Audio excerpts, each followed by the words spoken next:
Hello, and welcome to Tenant Action Today, brought to you by Met Council on Housing, the citywide tenants union. If you believe in tenants' rights, if you want to strengthen tenants' rights, if you want to help preserve the affordable housing we have, you will find the next hour of interest. For starters, you will be able to call in and ask a question about a problem you're having with your landlord or about your rights as a tenant and get an answer from a tenant attorney right here on the air. My name is Tim Collins, a member of Met Council on Housing and also a partner in the tenant law firm of Collins, Dobkin, and Miller. Our guest on this program is Leah Goodridge, a tenant attorney with Mobilization for Justice, and also one of the tenant members of the New York City Rent Guidelines Board. Welcome, Leah. Thank you. I know you had a rough night last night, Yes. and I really am anxious to hear about it. Okay. We'll complete the announcements in just a minute, but tell me just in brief what happened last night. In brief, what happened is I'm one of two tenant board members on the Rent Guidelines Board, and we voted for, we put up a proposal for a rent freeze. We were able to get 3 votes out of the 9 board members, so that proposal did not pass. There were several other proposals, and the one that did pass ended up being 1.5% for 1-year renewal leases and 2.5% for 2-year renewal leases. Okay, and that was, I think we were talking before, that was a bit of a coalition between 4 public members and 1 landlord member. Yes, that was four public members. So the public members are supposed to be, they're on the board. There are 2 tenant representatives, 2 landlord representatives, and then 5 public members who are supposed to be neutral in the middle, and they are in the interest of the public. So 4 public members voted for this increase, along with 1 landlord representative. Mm-hmm. It's interesting. No tenant members voted. So that means that, what that means is that one of the public members, Rodrigo Camarena, he voted against it, and he voted for a rent freeze and stuck to it. Okay. Let's get back to your thoughts on that in just a second. We'll finish up the announcements. Sure. Before we take phone calls, here are a few things you should know about Met Council on Housing.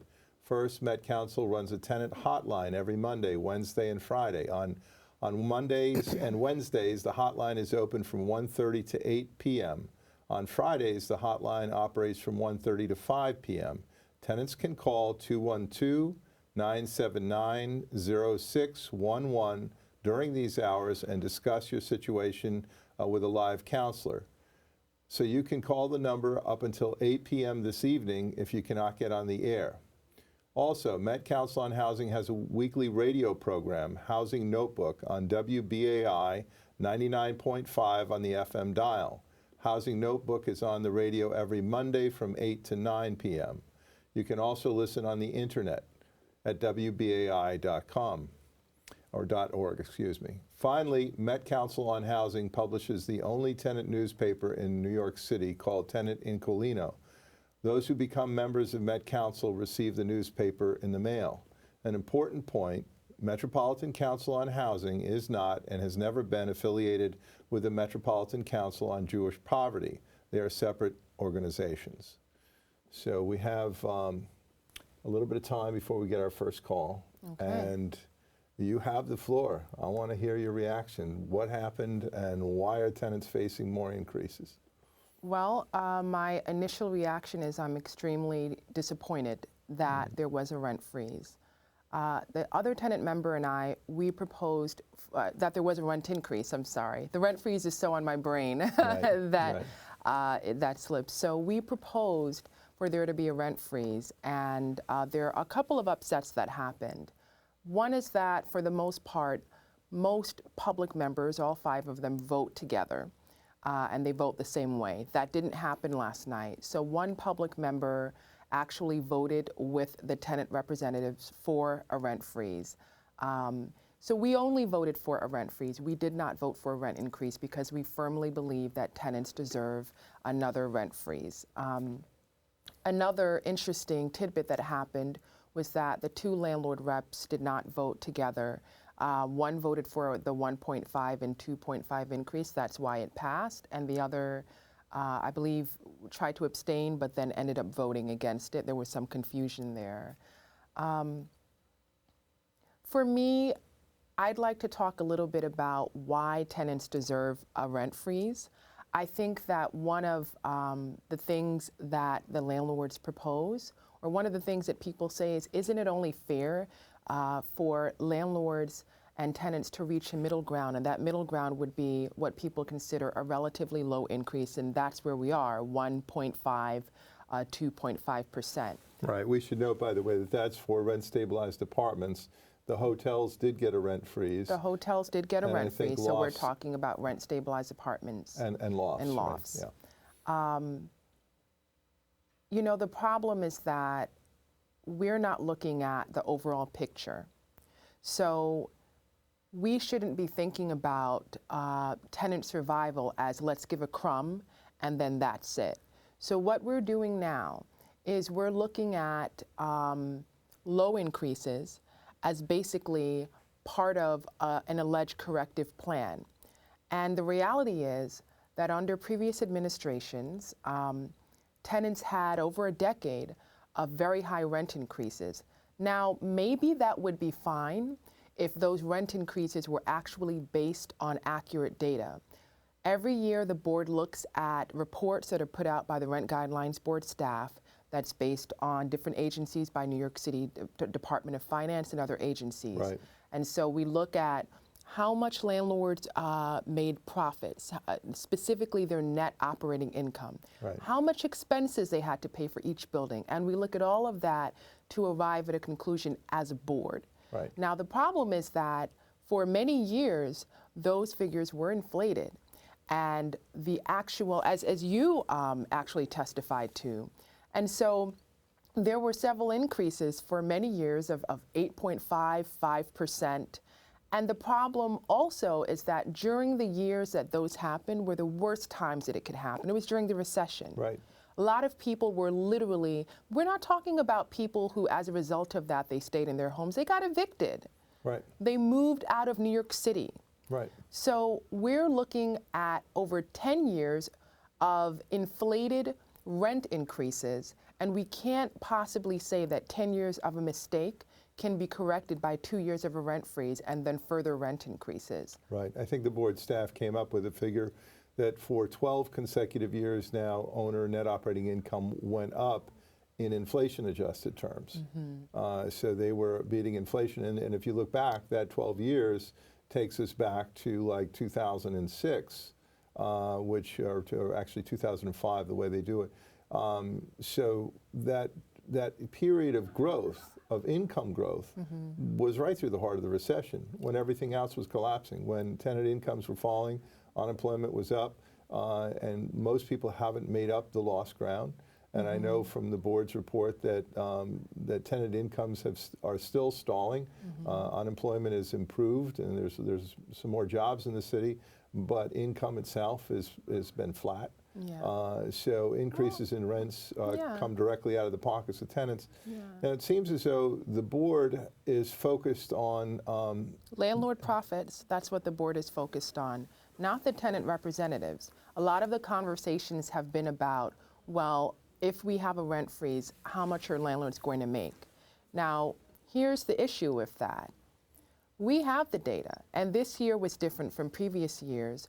Most of the reports, there's a time lag of a couple of years.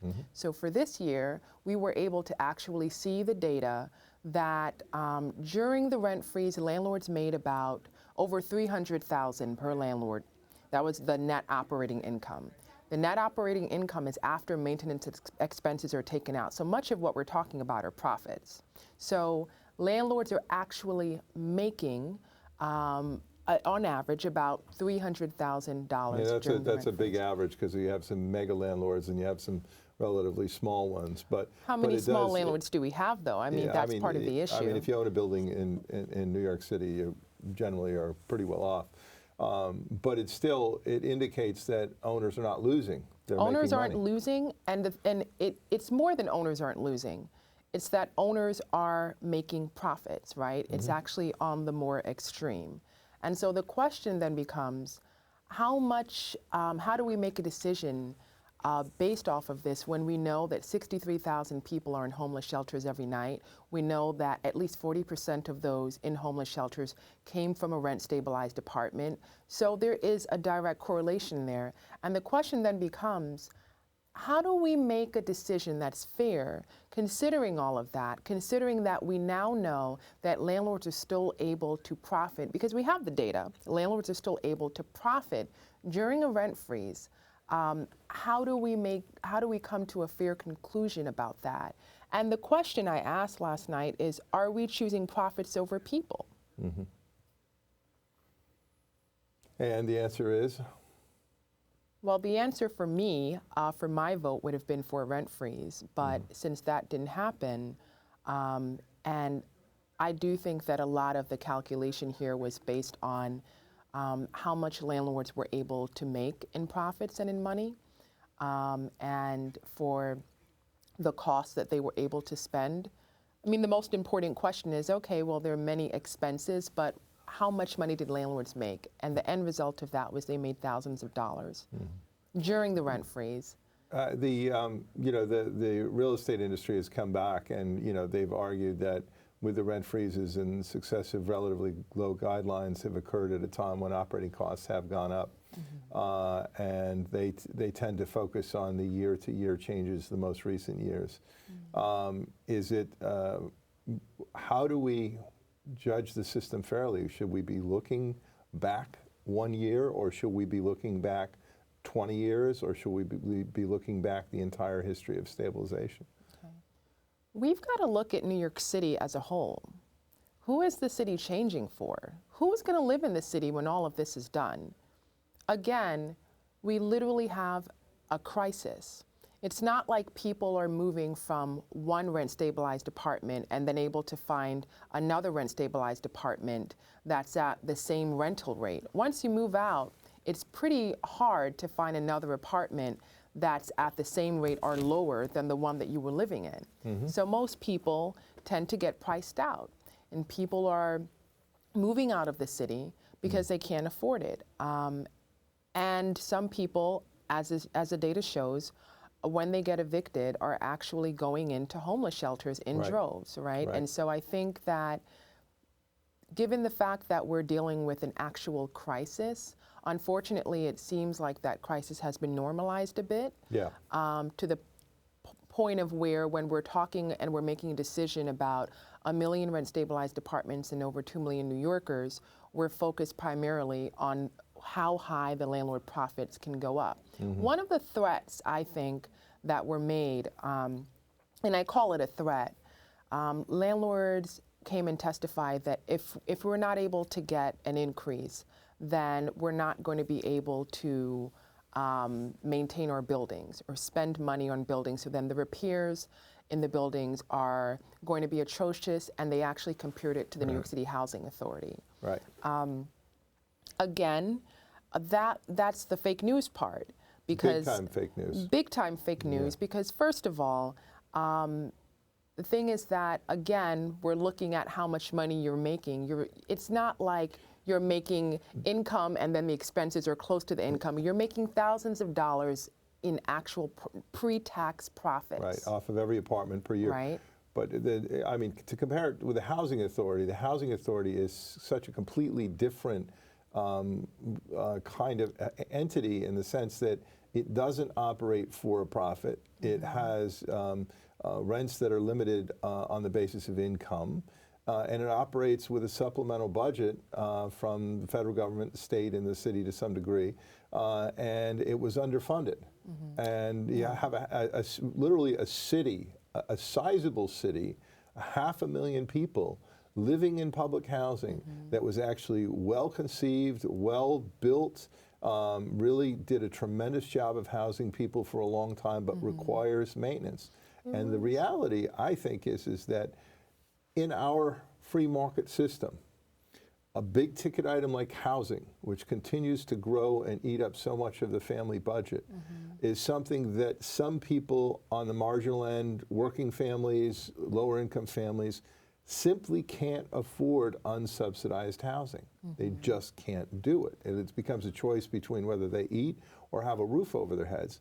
So having government involved and making sure that they have housing there requires taxpayer inputs. We have to support public housing. If we don't want to have a complete disaster with an army of people who are angry and homeless on top of what we already have. Well, I want to respond to a couple of things. The first is that I think some of the arguments, with the comparison of public housing, the first is that unfortunately for decades now, there have definitely been just a very punitive view of poor people of color. Absolutely. And that's been associated with public housing and public benefits. So when you say these sort of racially coded words, this is going to turn out like public housing, they're going to be people, and specifically, not just the repairs, but also the concept of basing how much the rent should increase by how much tenants can afford. Right. So when we make our arguments that tenants are rent overburdened, some of the landlord arguments are, well, this isn't rent stabilized housing, isn't public housing, so we shouldn't base the rent off of how much tenants can afford.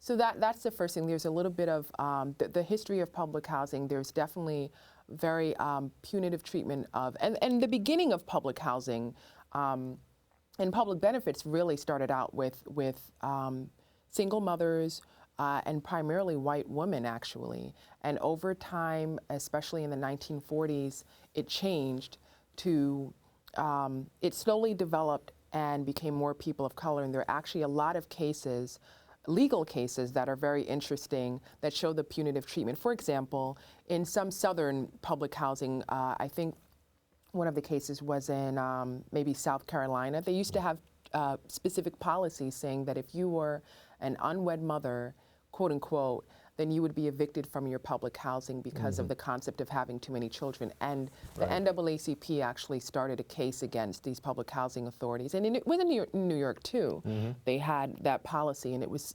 specifically targeting black women. That's the first part. I mean, the other thing about the other part I'd like to bring up about the rent overburden is that here we are again. Whose wages are we focusing on? On the one hand, the landlord argument to ignore the argument of rent overburden and the weight that people don't make enough money to afford the rent is one argument, but all of a sudden we have to pay all of the attention on the landlord profits. I mean, it doesn't really make a lot of logic here. So again, are we making our vote based off of people, or are we making it based off of profits? Yeah, well, I think it's pretty clear that, I think the industry has some clout and influence, even to a degree, within the de Blasio administration, although I do think that we have an almost infinitely better board than we had under prior administrations, where it was just a runaway train, basically, with rent increases. And I have to commend the mayor for that, for appointing some good members. I think that the optics of adopting successively low guidelines in the face of increases in operating costs on an annualized basis was something that the board was concerned about.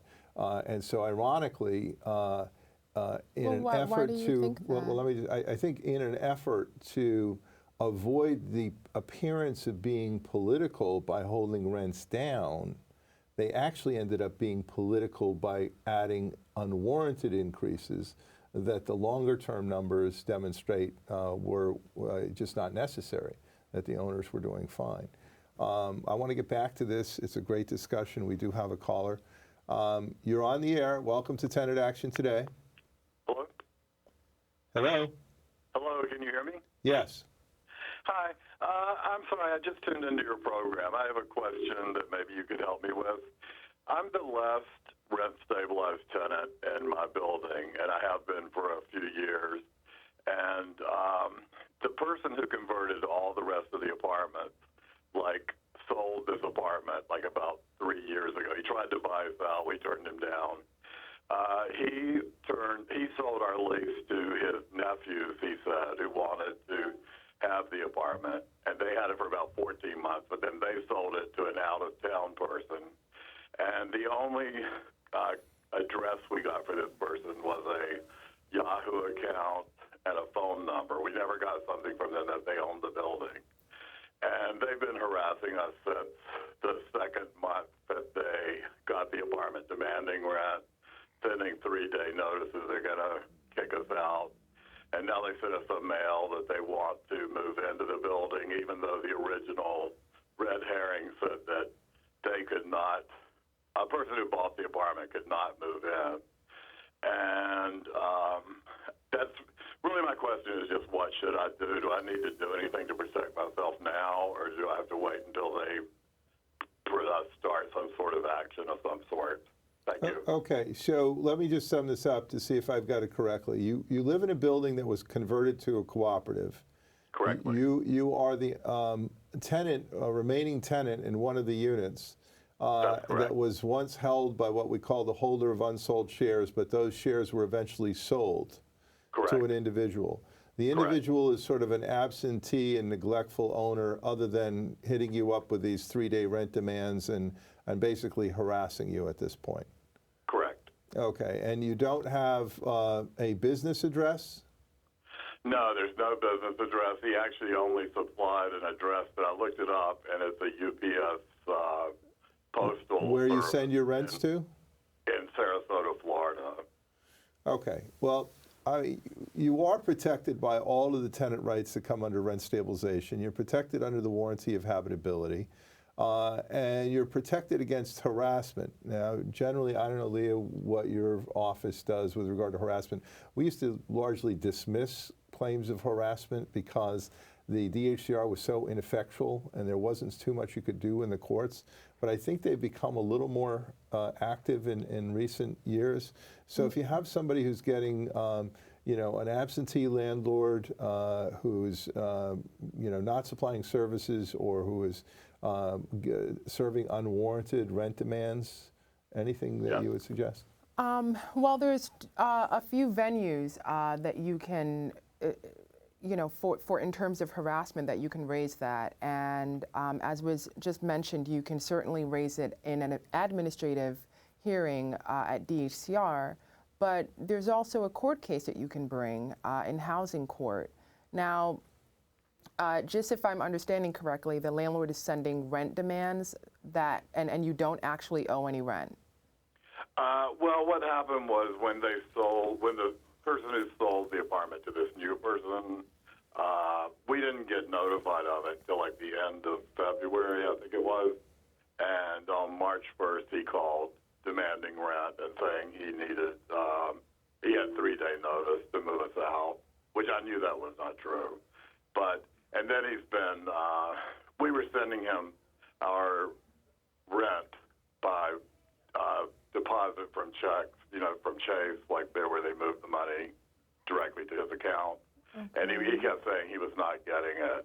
He was not getting it. He was not getting it. So now I've started sending the checks with a signature required. And ever since I've done that, now he's getting them. He claims he's getting them. Okay. So I don't feel I should even have to do that. Okay, so a couple of things. I mean, if this sounds like this is a new landlord, and if it is a new landlord, one of the things to think about is it's not, and this happens often, the new landlord would have to have the authority to collect any rent owed, any back rent owed from the old landlord. So just make sure about that, because if they're saying that you owe back rent, they still have to have, and the technical term is an assignment of rent. So that's the first thing. Yeah, there's no back rent owed, but okay. Okay. And then the second is that if they are accepting the rent, then I'm not really sure why they're sending rent demands, and it sounds frivolous. And you can certainly, again, start a harassment proceeding. I mean, the only caveat I will tell you is sometimes to make a claim about frivolous litigation, it's more successful if there was actual litigation, like an actual court case, as opposed to what's called a predicate notice, which is the rent demand. But that doesn't mean that it's just something to look out for if you do proceed with any kind of harassment case. I mean, I would, right? And you can do that at DHCR, especially if you receive a rent demand. It can be very scary, especially where it says a 3-day notice. Sometimes people don't realize that it's just a predicate notice and they move out. And so to receive these predicate notices, it's extremely nerve-wracking. And so I would think about starting a harassment case. Okay. I've thought of that. And then the last thing, well, they kind of left us alone for a couple of months. But then yesterday we got a long letter from their attorney that the guy bought the place because he wants to move in with his family and be near his children and blah, blah, blah. Yeah, that you don't have to worry about. The rent stabilization law is very clear that if a building is converted to a co-op, the owner of the unit cannot take advantage of the owner use proceeding to terminate your lease. Yeah, So, I've read that in the red herring or whatever. it's in the law, and if you need, you could call Met Council on Housing at their the number that'll be up on the screen at some point during the program, and I'm sure they can give you a specific reference to the law. If you live in a co-op unit, you are not vulnerable to what's called an owner use proceeding. Okay. Okay? And the one last thing, like about 3 years ago, there's a building management company that manages the building. And I would say about 3 years ago, they sent us a notice they are no longer managing us. So we really don't have any managing agent. We just deal directly with whoever is owning the apartment. Well, every multiple dwelling has to have a manager and a resident super. And if you go to HPD online and you look up your building just by entering the address, you're going to find out who the managing agent for that building is. As a co-op shareholder, the owner of your unit is a proprietary lessee. They are themselves a tenant, and they are subject to building management as if they were any other tenant, and you should be protected certainly for things like repairs and emergency numbers and that sort of thing through their managing agent, which will be at HPD online. And you may want to contact the super or the managing agent just to ensure that they're going to be there in case you need anything. Okay, because we've had the same super for like 35 years, but 3 years ago he said he was not going to do anything for us. And the people that live in the building told us they don't pay him enough to maintain the apartments. They only pay him to sweep and do garbage. Well, so we really don't have a... That may be something you want to mention in your harassment and actually a services complaint. You want to look at DHCR forms, and you could do a combined harassment complaint with a decrease of services. You are entitled under the Housing Maintenance Code to have a super ready to make repairs in your building and deal with emergencies. Okay, well, thanks for all your help. I just happened across, I used to watch this program all the time, and I just happened across it right now, and I have issues. So I appreciate all the help. Thanks for calling. Okay, thanks a lot. Thank you. Now, I'm not sure if I'm getting queued up for another call, and looks like we have one more call. So let's see if we'll go to the next one. Good evening. You're on Tenant Action Today. Welcome. Hi. I'd like to ask the question.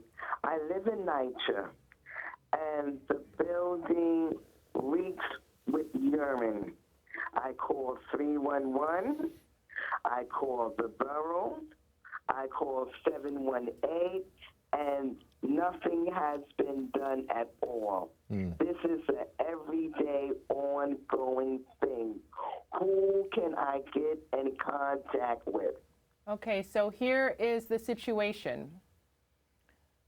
Unfortunately, with NYCHA, it's a little bit different in that when you call 311 and you live in, for example, a rent-stabilized apartment, they will direct you to HPD. An inspector will come out and they will look around and see if the complaints that you have match, and then send the landlord a notice of violations, a summary of the violations in the apartment. That doesn't happen with NYCHA.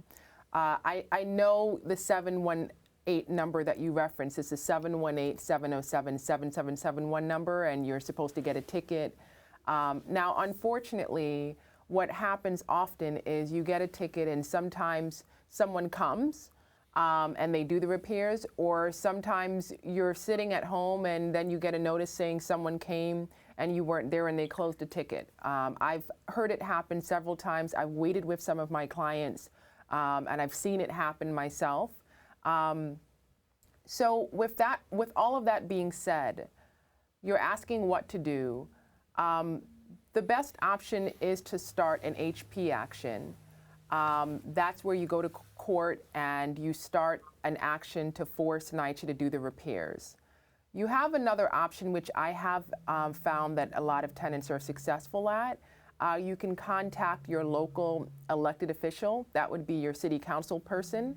I did. I didn't mean to interrupt you. No, go ahead. But I went over there. I spoke with them. They're on 125th Street. I think her name is Gail Burrow. I can't think of her last name. I went to them. They didn't do anything about it. The community board said they cannot do anything about it. Public Advocate's office? Where is that located at? It's in Lower Manhattan. They they have been tremendous, I think, in terms of advocacy for tenants, particularly in NYCHA. And I've personally had a lot of tenants go there and get a lot of great results. So that's one thing. And the reason why I'm giving you that as an option is that a lot of people are not, while they might want something done, they're a little bit hesitant to start a court case. So they just like the repairs done, but they don't really want to deal with starting a court case. They feel like there's going to be retaliation. While there are some defenses for that, it doesn't mean that people aren't scared to do it, nonetheless. So that's another option that you have. I would try the public advocate's office. A lot of times... I'm sorry. Is there a name that I can ask for when I call? Well, the public advocate right now is Letitia James, Tish James, and I would start with there, and I would just contact their office and explain that you're seeking help. You've tried very different venues, and you haven't found a lot of success, and that you just like your repairs done. The other thing the third option, sometimes people call New York 1. I mean, there was a tenant I met in the Bronx, and there was all kinds of, the garbage collection in this particular NYCHA development was very slow, and it would cause a lot of vermin and infestations in that building, and it didn't matter how much each of the tenants cleaned their individual apartments, because the garbage was out there in the public areas. I mean, it was just very difficult to keep the infestations under control, and they called New York 1, and New York 1 came, and then after that, there was a quicker response than would normally happen when you wait for the ticket to close. Okay, but I don't understand why the manager and super do not come to the buildings, look at the garbage in the staircase, the urine in the buildings, and the caretakers don't clean. It's ridiculous. Let me just add one thing. I think there's always power in numbers. If you're having this problem on a regular basis and your neighbors are also complaining, it may make sense to get something along the lines of a petition or a letter signed by a number of fellow tenants to send to management. And the other thing is, if you do end up preparing for court to complain about this condition, you would want to have short statements, affidavits, basically saying the name of the person who's signing the affidavit, the time that they were in the building, and the odors that they were smelling at that time, and the degree of foulness to the odors, so that the court has something to go on. So it's not just one person complaining who they might think is overly sensitive or whatever, but if you had 10 or 12 people complaining, starting off with a good letter to management, that might get a little more attention. But in terms of why don't they do these things, you gotta make the noise. It's the squeaky wheel that's going to get the grease. So. I mean, unfortunately, we were talking about it earlier. It does relate to the lack of or the inadequate funding of NYCHA, but that's not your problem.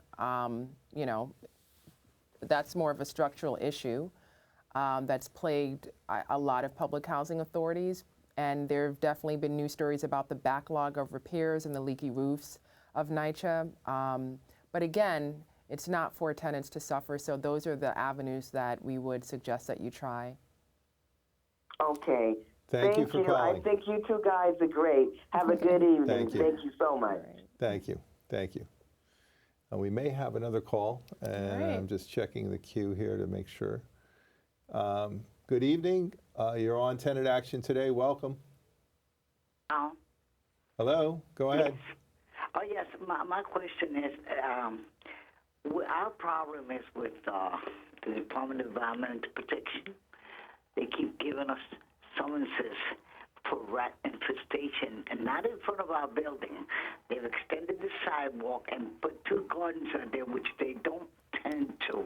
They don't clean the sidewalk in the front. It's not our property. However, every time they come around and they see rat droppings, they give us a summons. Now, you're There's the. a lot of rats there, huh? Are you the property owner? No, this is an HDSC. We're a co-op. Okay, so you're with the co-op itself. Yeah. Yeah, I think this is where they're getting summons from DEP for vermin rat infestation. I take it this has to do with garbage. I take it this has to do with garbage. No. It's not. See our property line. It's not on our property line. Could you turn your TV off? They extended. They took up some of Houston Street and made the sidewalk out there larger. They put benches out there and 2 gardens. And this is what the rats are. Now, if they see garbage under those benches, they give us a summons. I called 311. They said that was sanitation was supposed to take care of that, and the park department is supposed to take care of the gardens. We have a very hard time getting them out here.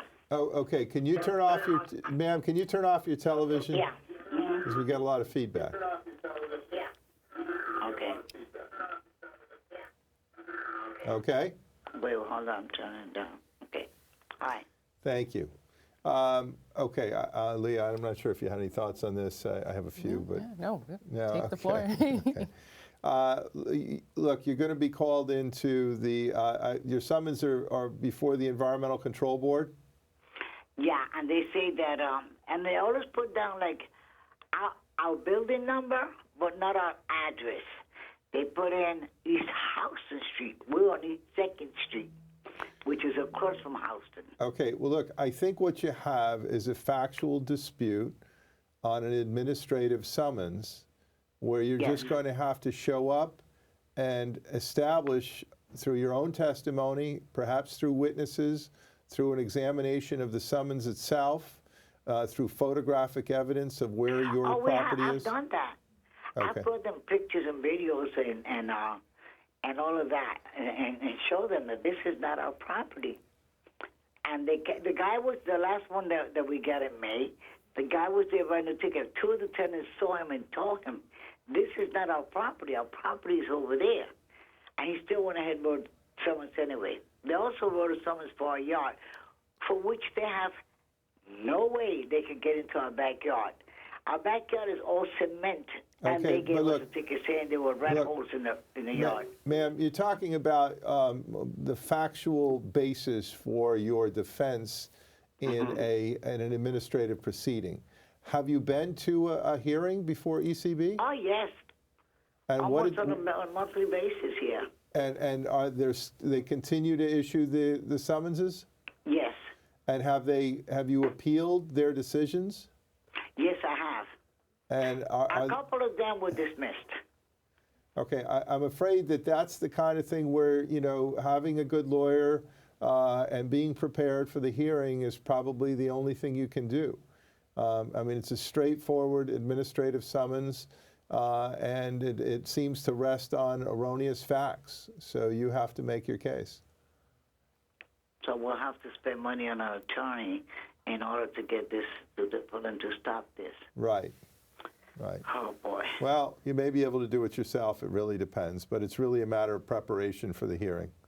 Yeah, Witnesses, we've done photographs. that several times. Okay. All right, well, all right. thank you very much for your time. Thank you for calling. I'm sorry the legal system sometimes is slow and painful and costly, and it's not always fair. I know. Good I luck. see that. Wow. So back to the Rent Guidelines Board. Tenants are looking at 1.5% increases as of October 1st of this year. October 1st of this year. And that's a slight increase from the 1.25% From last year. That's still in effect through for leases being renewed through September.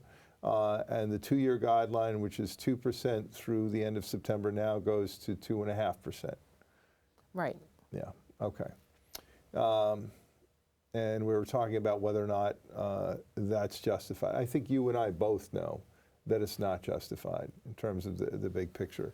I think the difficult thing is convincing board members and really convincing the public, because the case has to be made to the public, and I think we need to be really clear.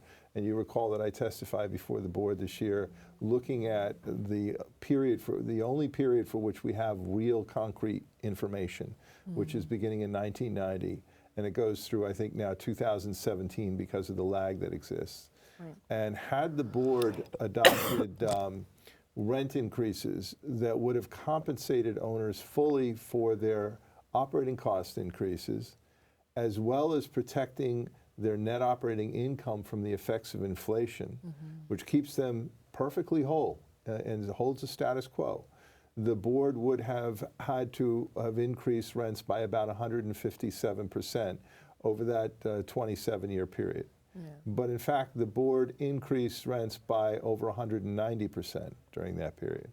So that gap of over 30% in excessive rent increases is still there.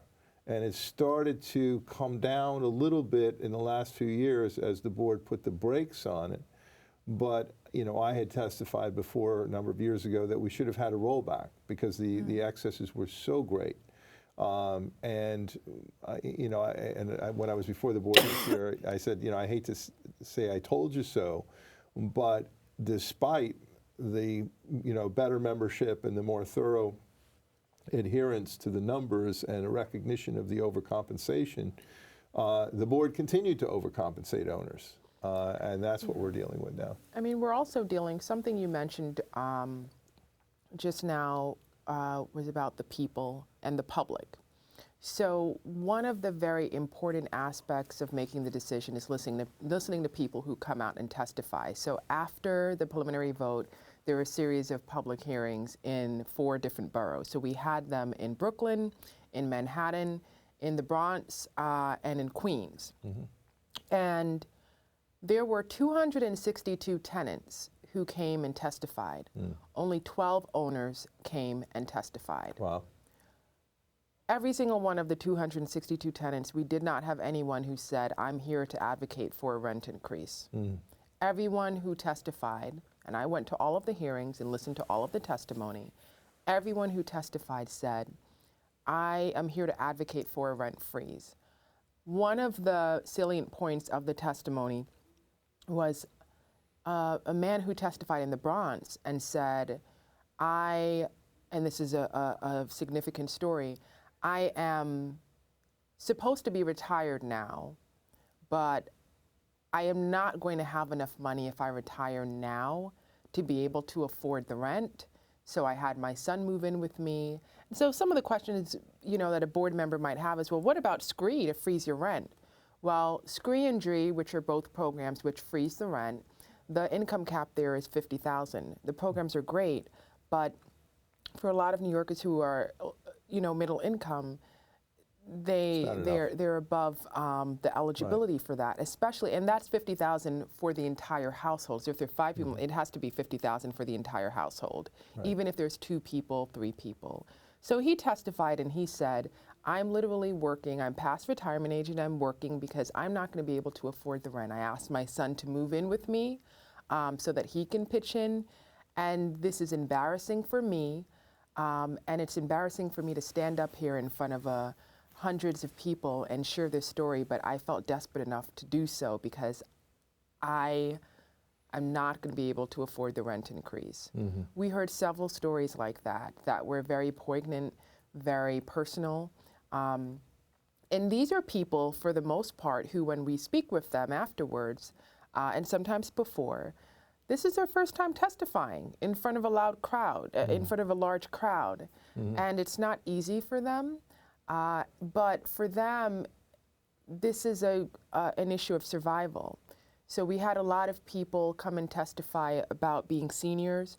We had a lot of people come and testify just about making ends meet and working, but just still not being able to afford the rent, and how much they had to make a decision between Metro cards or Christmas gifts and just affording the rent. We had someone testify to the nature of Bronx Housing Court or Housing Court in general at the Bronx hearing, and how there's a little bit of a pipeline. I mean, I'm a tenant attorney. I go to Bronx Housing Court often, and on any given day when you go, the line is wrapped around the building.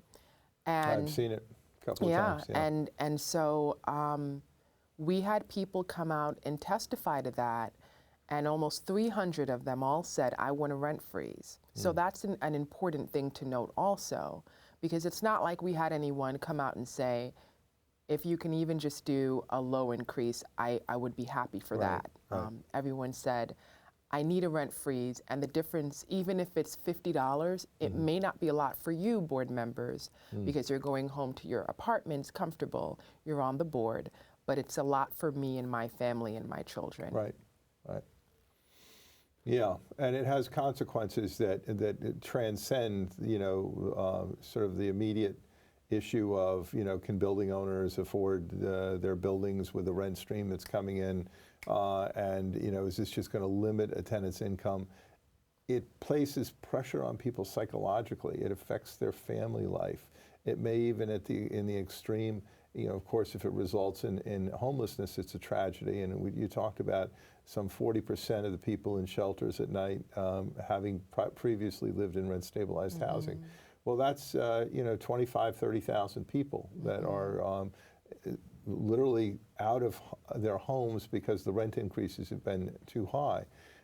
And it goes beyond that, issues of substance abuse, how you, the time and the energy you have to care for your children, if you have to work a second job, all of that.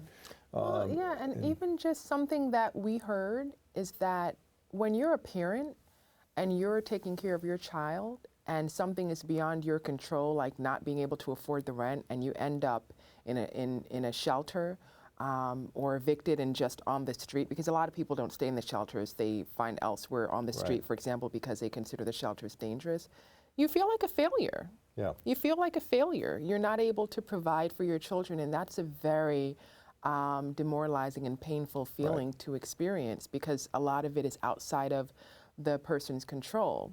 So when we have that narrative and we juxtapose that with making decisions and looking at, well, did landlords make enough of a profit this year? And it's extremely difficult for any person representing tenants to really put profits before people. Right, and there's something a little bit outrageous too about owners talking about, well, they have Section 8 or they have SCREE or DREE or whatever, because those subsidies don't spend a minute in the hands of the tenants. Yeah. They go straight to the owners. Well, those are subsidies of owners. Yeah, those are subsidies of owners, and Section 8, there's no longer any new Section 8 vouchers. There's a long waiting list that started from around 2008. And there are different programs right now.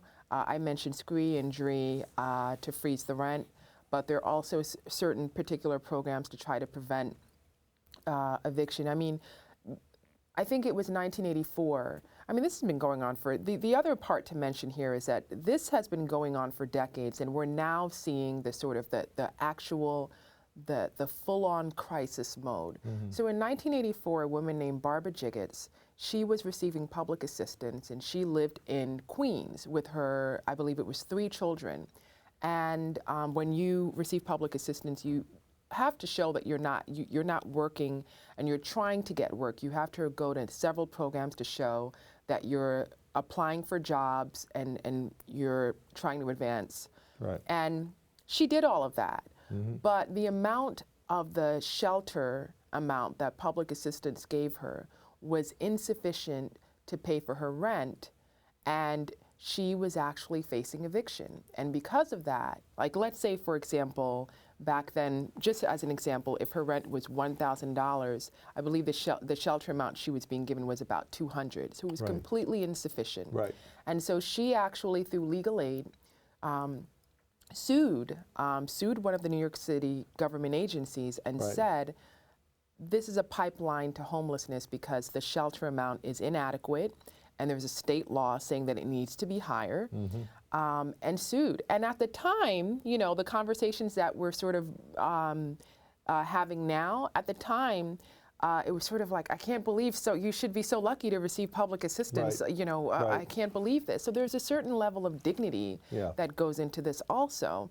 So what ended up happening as a result of that case, there was a program called JIGITS that it's a subsidy to public assistance that allows people who are on the brink of eviction to prevent the eviction from happening by providing a higher subsidy amount. It's now called FEPS. Right. It's now, the new name of FEPS is now FEPS with an H. But just to show, just to provide a little bit of background and context, this battle has been going on for a very long Been time. going on in many forms. And yeah. it's very difficult for me to hear or for me to sign on to any sort of narrative about, you know, well, tenants, you know, had 2 years of a rent freeze because that's enough. That's extremely similar to a lot of different narratives that we've heard. Well, listen, you're lucky enough to have gotten X, Y, and Z, so you need to just be quiet and take what we can give you. And it's we people don't like, believe in that. like Barbara Jiggets and the Legal Aid Society,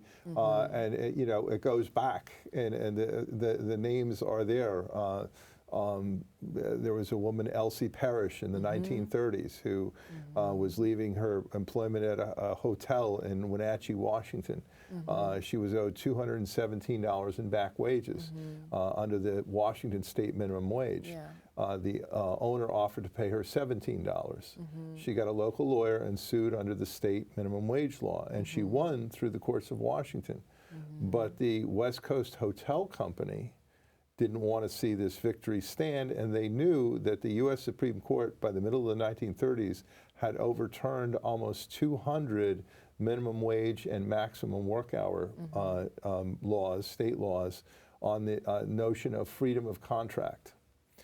And for the first time, and this is when Franklin Roosevelt threatened to pack the court, for the first time a judge crossed the aisle. They ended what was then known as the Lochner era, and Elsie Parrish won her case so that minimum wages could now be sustained. And in writing the opinion, Justice Hughes, Charles Evans Hughes, who was a Republican, one-time presidential candidate, said two things. He said, first of all, the court shouldn't be second-guessing the judgments of state legislatures to try to deal with economic problems that affect their citizens.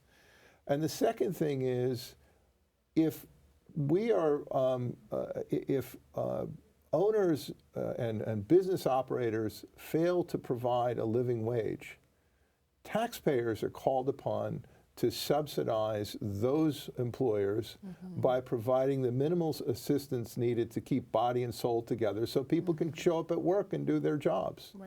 And as of about 5 years ago, last time a full review was done of Walmart employees, you know, Walmart's been criticized for low-wage jobs. It was discovered, lawsuits. it was discovered that Walmart employees received over $6 billion in public subsidies, housing vouchers, food stamps, Medicaid. And you have to ask yourself, and it's the same question here with housing in New York City, with SCREE and with Section 8 and so on. You have to ask yourself, who are the taxpayers subsidizing? In that case, $6 billion was being used to patch up the inadequate wages being paid by the shareholders of Walmart, to a large degree the Walton family. So we were effectively subsidizing the wealthiest family on earth. And through SCREE and DREE and all of these programs, which I think are vitally important, you know, certainly Section 8, shelter allowances and so on, ultimately, we are making sure that owners are getting, you know, a full return. And we know from the data before the Rent Guidelines Board that the return has been excessive. And the consequence for tenants is now 36% gross rent to income ratios, which is way above what it really should be. We know it's 60,000 plus people staying in homeless shelters every night. We know it's a very large segment of the rent-paying population paying more than half of their incomes in rent. We know it's stress on families, and we know it's displacement. And that's why we're fighting for the dignity of New Yorkers, especially the dignity of poor, low-income and middle-income New Yorkers. I mean, if you mentioned the word subsidize. Right. For example, this is historical, right? A lot of people might not see Social Security as a subsidy, but they look at public assistance as a subsidy. Right. A lot of people might not see farmers getting a tax break as subsidy, but again, they're looking at public benefits and public assistance as one. So there's a lot of demonization of people who receive help from the government, but who receives help and how is that help being given and why is it demonized? So we really need to look at that before we make decisions about what's impacting New Yorkers. And if part of that calculation is, well, you already have 2 years of a rent freeze, that's enough. If you start crying too loud, then we might just up it again. That goes backtracking to an era where we were instead of going forward. So that's our argument, Tim. Absolutely. Absolutely. Well, listen, it was a great pleasure having you on again. It was a great pleasure to be back. This is your second time on, and you seem like a seasoned pro at this point. And we're about ready to wrap up. You've been watching Tenant Action today. We are on the air every Wednesday from 6 to 7 p.m. If you want to get involved in the fight to strengthen our rent laws, please get in touch with Met Council on Housing. Thank you for watching, and please tune in again next week.